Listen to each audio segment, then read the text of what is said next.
Hi everyone, welcome you all in Madhav Accountancy classes. Guys, आज हम आप लोगों के लिए बहुत अच्छे एमसीक्यू लेकर आए जो आपके सीयूईटी पॉइंट ऑफ व्यू से बहुत ज्यादा इंपॉर्टेंट है। और गाइस जो एमसीक्यू हम लेकर आए हैं वो एक special chapter that is common size statement जो आपके प्लस टू क्लास में से डिलीटेड था। वो चैप्टर मैंने कल पूरा का पूरा आपको समझाया था, पूरा अच्छे से करवा दिया था। आज उससे रिलेटेड बहुत अच्छे एमसीक्यू हम आपसे डिस्कस करने वाले हैं। तो आज का लेक्चर बहुत इंपॉर्टेंट रहने वाला है आप लोगों के लिए। आपको इसको ध्यान से सुनना है और समझना है ताकि आपको हर एमसीक्यू अच्छे से क्लियर हो जाए। तो चलिए गाइस, आज की वीडियो को हम स्टार्ट कर रहे हैं विद आवर फर्स्ट एमसीक्यू। देखिए क्या बोला गया है।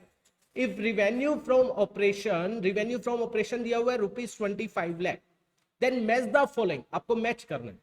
Purchase of stock in trade 70%, ये ABCD चार ऑप्शन दिए हुए हैं।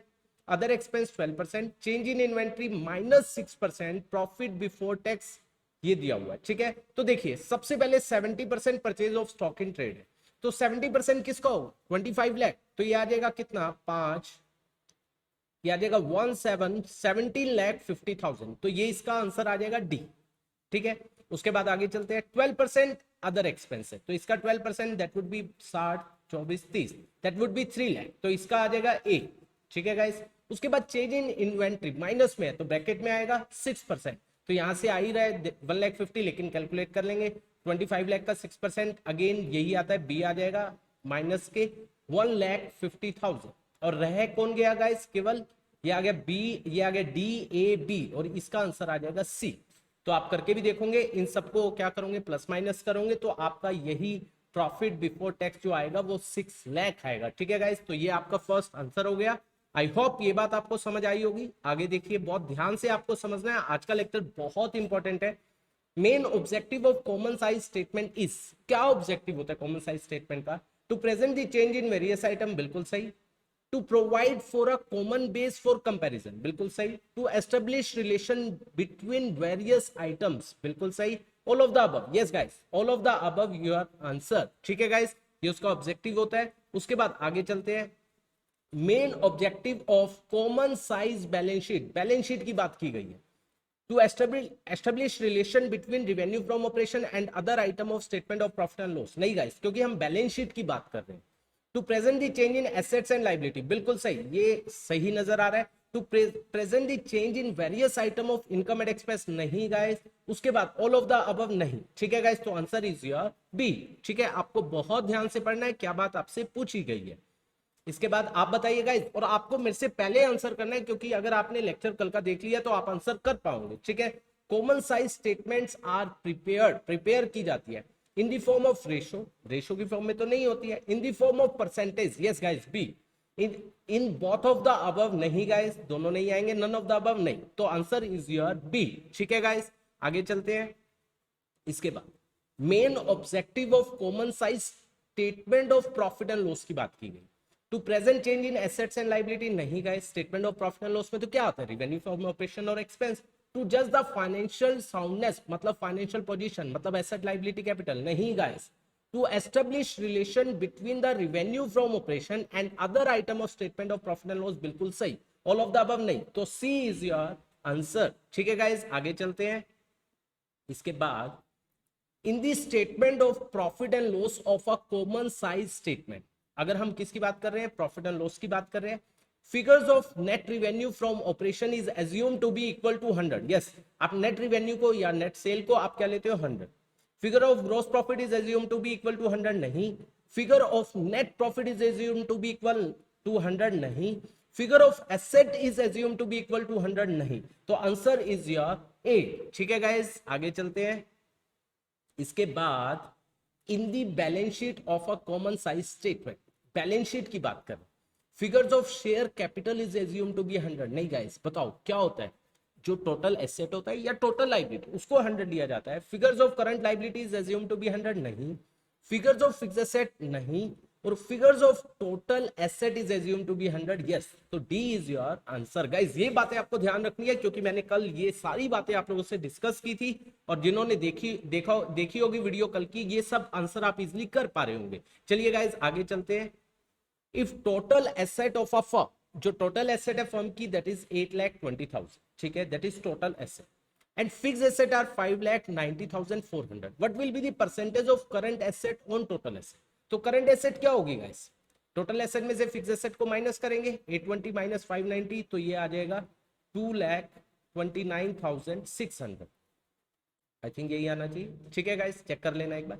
और उसके बाद टोटल एसेट है हमारी कितनी 820, तो 229,600 डिवाइड बाय 8,20,000 टोटल एसेट को आप बेस लेते हो मल्टीप्लाई बाय में 100. तो आंसर वुड बी, देखिए that is 229,600 divide by 8,20,000 multiply by 28%. Check कीजिए, सी इज योर आंसर. ठीक है गाइस, आगे चलते हैं. If net revenue from operation, देखो वर्ड यूज हुआ है net revenue of a firm is 1,20,000, cost of revenue from operation is 66,000. all right, operating expense at 21,600. what will be the percentage of operating income on net revenue from operation? सबसे पहले आपको operating income निकालनी पड़ेगी. तो आप क्या करोगे, 1,20,000 आपका रिवेन्यू है, उसमें से पहले आप क्या करोगे गाइस, सबसे पहले कॉस्ट ऑफ रिवेन्यू 66,000 को माइनस करोगे तो ये आ जाएगा आपका 54,000. ठीक है गाइस, इसमें से फिर आप ऑपरेटिंग एक्सपेंस को माइनस करोगे तब जाकर आपकी ऑपरेटिंग इनकम आएगी 004 और ये आ गया 2 और ये आ गया 3, 32,400.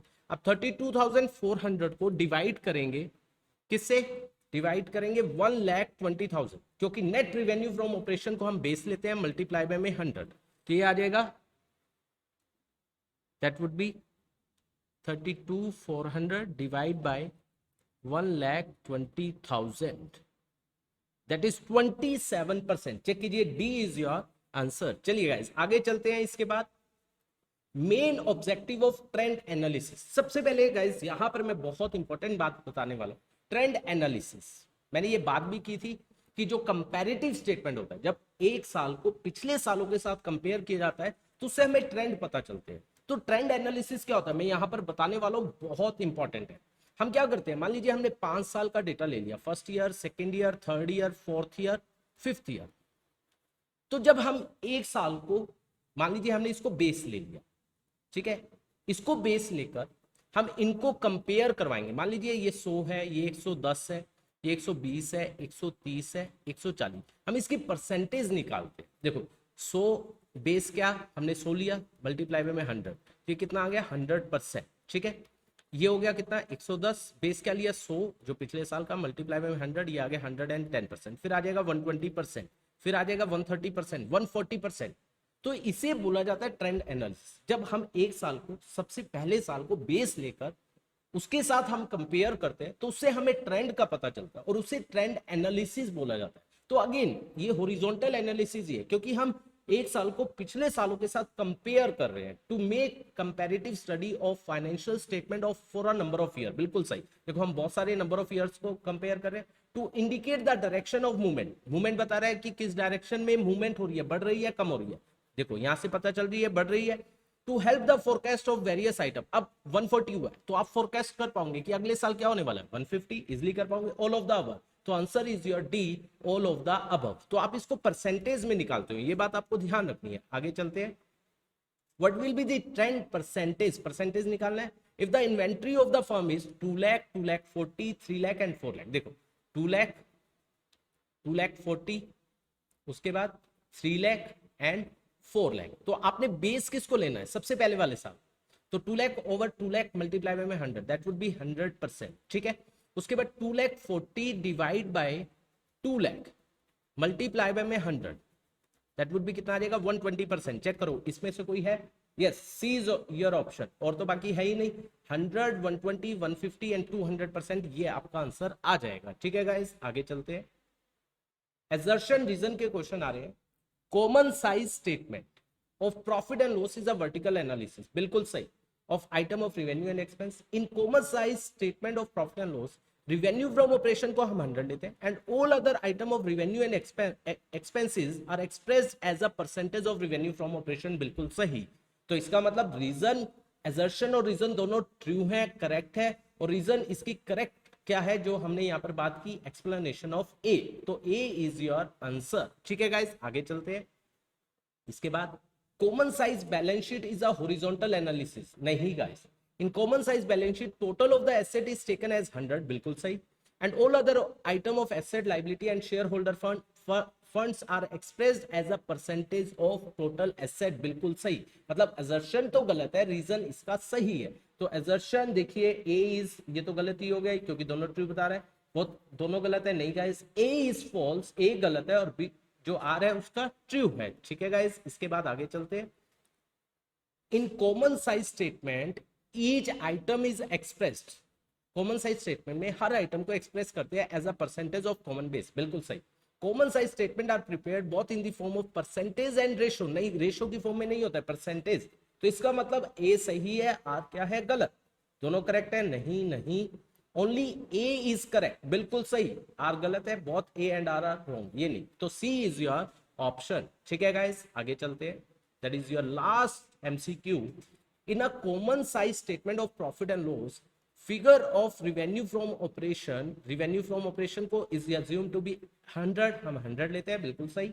Reason, in common size balance sheet, balance sheet यहाँ पर statement of profit and loss आ रहा है, balance sheet share capital is assume to be equal to 100, ये तो गलत ही है क्योंकि यहाँ statement of profit and loss है, यहाँ बैलेंस शीट है और बैलेंस शीट में भी शेयर कैपिटल बोल रहा है, नहीं गाइस, टोटल एसेट होता है। in the context of above two statement, which of the following is correct? कौन सी करेक्ट है? A is your correct. तो both A and R are true, नहीं guys, both A and R are true, नहीं guys, both A and R are false, नहीं guys, A is true but R is false, that is your answer. I hope ये वाले आपको MCQ अच्छे से clear हुए होंगे, बहुत अच्छे एमसीक्यू थे। मैंने एक नई चीज ट्रेंड एनालिसिस भी आपसे डिस्कस किया। अगर आपको पसंद आई है वीडियो गाइस, इसको ज्यादा से ज्यादा अपने सभी सर्कल में शेयर कीजिए और लाइक एंड कमेंट करके भी बताइए आपको कैसी लगी। Thank you so much for watching this video.